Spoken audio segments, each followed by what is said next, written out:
Bismillahirrahmanirrahim. Assalamualaikum guys. Saya berada di Asian Pacific University. Kita ada Asian Stakeholder Summit 2025 pada hari ini, esok dan juga hari Khamis yang akan berlangsung juga di OUM. Okey.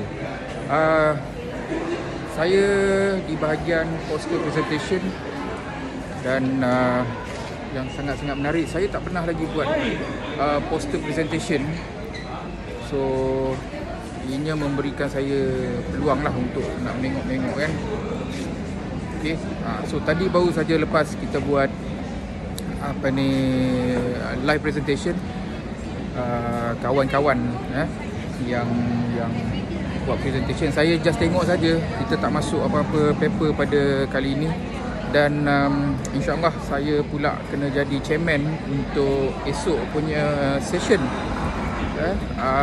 Ini semua tentang visibility. Ini semua tentang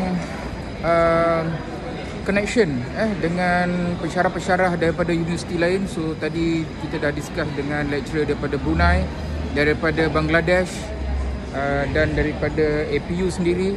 Dan baru juga saya tengah dapat idea untuk kita buat paper tentang anxiety in AI, AI anxiety terhadap pelajar-pelajar sekolah, guru-guru, dan tengoklah nanti macam mana so idea dah ada. Dan inilah salah satu daripada objektif apabila kita attend any conference, any seminar. Bukan saja kita nak mendengar, tetapi kita generate some ideas dan berkenalan dengan academician daripada universiti-universiti lain. Saya tengah menunggu lunch sekarang ni.